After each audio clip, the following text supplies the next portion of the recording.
Hi everyone, today we'll be unboxing the Wiim Ultra that just arrived from Amazon. Here we go. Okay.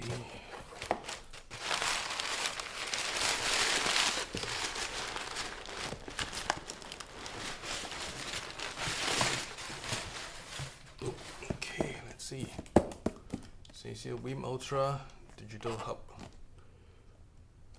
High-res audio, play Spotify, Tidal, Connect, Chromecast, and Alexa.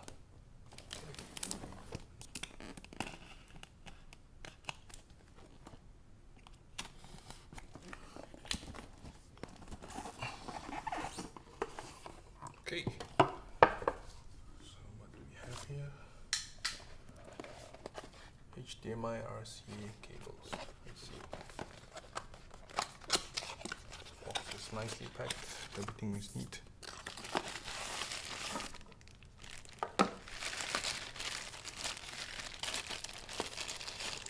This cable looks like a HDMI cable. Let's see. Yeah, it's a nice pair of HDMI cables. It looks like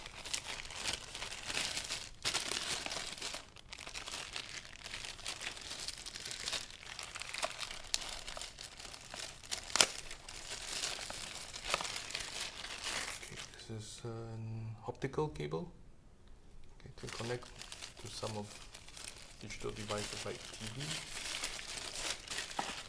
Oh, it even comes with RCA cables. Pair of RCA cables.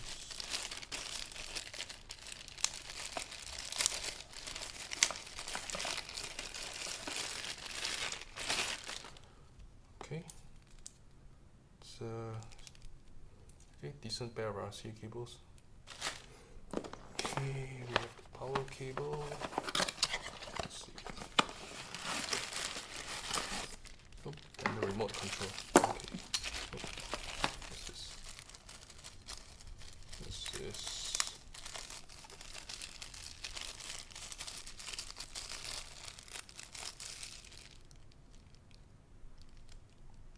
I wonder what this is. A grounding plug?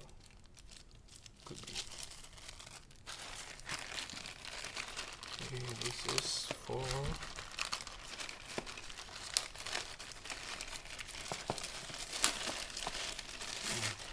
power cable. Okay, this is the average kind of cable you have. Comes together with the equipment. Okay, let's check out the remote. Okay, it's a plastic feel, quite light. Don't see the batteries though. Let's see. Okay, you need two AAA batteries here. So the basic controls: power, plus minus, reverse forward play, and 1, 2, 3, 4, mute and enter. Okay. So here is the Wiim Ultra.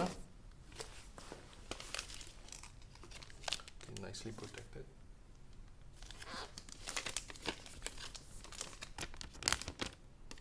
Okay, let's peel this off.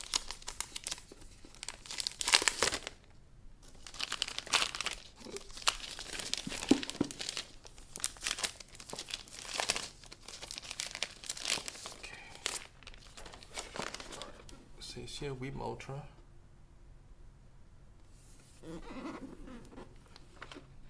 So I got to measure the size. I'll give you the size and put it on the screen. So it's quite a compact looking thing. There's a screen here. It's the volume knob. Has a nice feel to it. Okay, there's a protective screen here which I will not touch. Okay, what's at the back? So we have some RCA inputs, RCA outputs, sub out for your subwoofer connection, phono output. Okay, so this is the grounding connection. Just now you saw here. Okay, so if you are using this, it should go over here. And this is the optical input, with the optical cable that you have. Optical output, HDMI ARC to connect to your TV, USB, LAN connection, and power. Okay, I'll power this up and I'll show you how is the startup screen. Okay.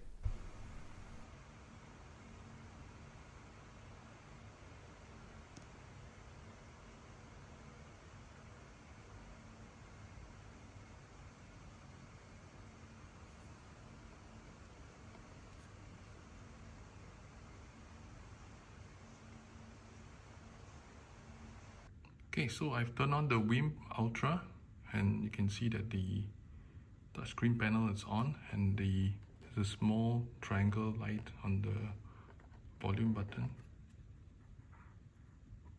Okay, so you see when I turn it, you can see that there's a number indicating the volume.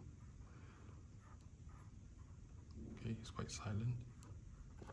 Okay, and over the touch screen, let's see what's available. There's the player, so this is for choosing the input. So there's optical in, PCM, different presets. Okay, this is for EQ. So if you want to use the EQ, first you gotta choose the EQ toggle on. So there's choice of flat, acoustic, bass booster, dance, classical, bass reducer. Okay, let's see.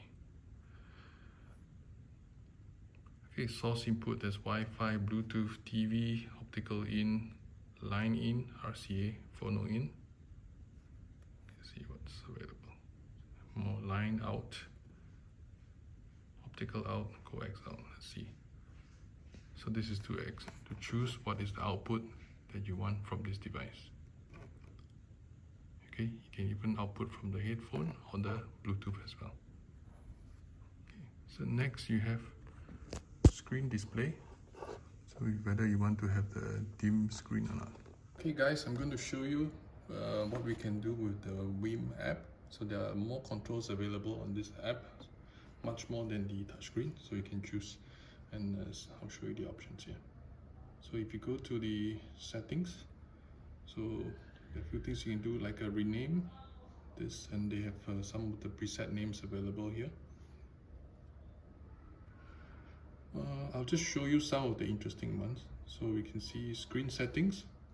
Okay, adaptive brightness, screen brightness, this is the same as what you can do on the touch screen, but there is also options like, for example, standby, screensaver, so you can have different screensavers available. So you can choose like this one, apply, so it will reflect immediately onto the unit. Okay, so let's say playback screen is basically what will be on the screen when you're playing your music. So there's options like this. Okay, sleep music, there's also a VU meter here. Okay, and let's see what other interesting options you have. You have EQ. Okay, so EQ, you can adjust your EQ for your different sources separately. So there's graphic EQ here, and there's parametric EQ. So you can see the frequencies below here where you can adjust the gain, plus, minus, and the Q. Q is how broad these adjustments are. And there's the graphic, and you can actually set for different sources. Yeah. So you can also apply the preset EQs that are built in. So these preset EQs are some different options here which you can just play around if you're interested in that. Okay, you have also room correction. So this room correction that you have, the Wiim app, it actually uses iPhone to adjust. Okay, so but I have not used this yet, so you can play around and see whether it works for you. And you have audio settings. So you have fixed volume output. If you want to do a fixed volume output, means it's 100% output, and you will need to use this version if you are using your own separate preamp or integrated amplifier. Okay. There's also a voltage output, different voltages based on your preamp. Okay, and volume limit if you want to set some limit to make sure that your amplifier doesn't exceed the limit of your speakers.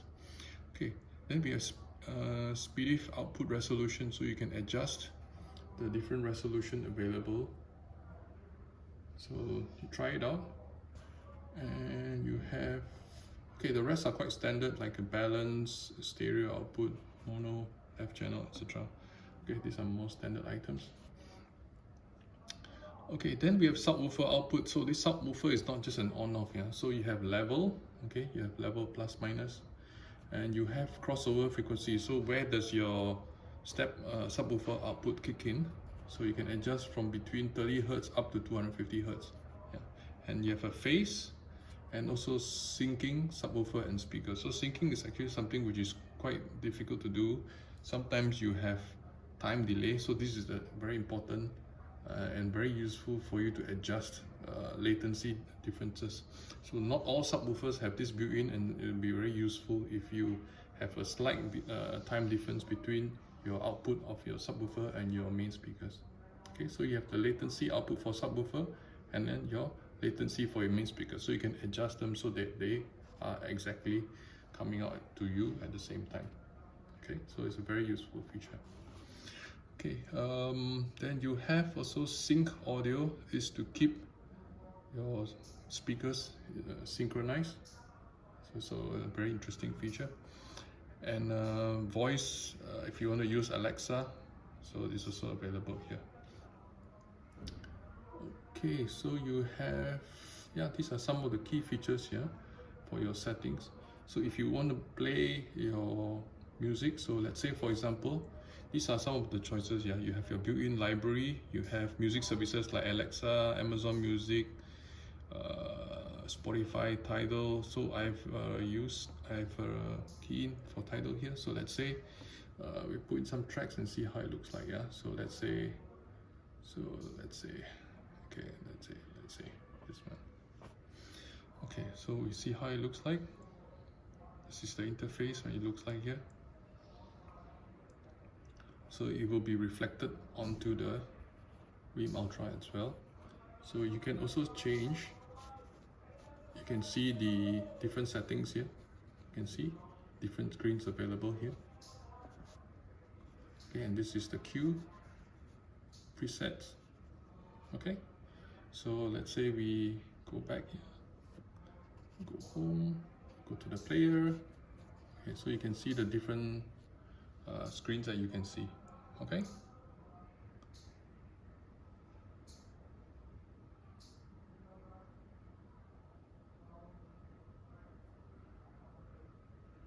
All right. Okay. So I just wanted to share this to you guys so you can have an idea what the app looks like. Okay. So what are my thoughts about this unit? Let's start with the features which it doesn't have, which is AirPlay. So for me, it's not a big deal, but maybe to some it might be, so I'll just highlight here. But let's go for the positives. It has some of the features that you usually don't get at this price point, like the touchscreen, subwoofer pre-outs, EQ, room calibration, headphone jack, and moving magnet and moving coil phono inputs. These are some of the features which might be important to you, and I think they are really useful. The build quality is okay, but I think it's a step lower than higher price competitors, for example, the Eversolo. In general, the casing feels nice to hold, but my least favorite part is the feel of the volume control, which feels a little bit scratchy when you turn it. So how does it sound? For one, it doesn't sound like a typical DAC with ESS Sabre chip, which tends to lean towards having a bright and edgy top end. The Wiim has a nice, warm and rich sound with a thicker mid-range that you can listen for hours without fatigue. I think it's perfect for using as a desktop system where you don't want your system to be too distracting. You can also make adjustments to the DAC filters and built-in EQ to make some adjustments to the sound profile that you prefer. For me, this unit is perfect for a desktop system or a starter hi-fi system. The price to performance ratio is simply unbeatable. It's a great sounding unit with a compact form factor and has many user-friendly features in a very nice package. So that's all for my unboxing and review feature for the Wiim Ultra. Hope you like it and see you soon.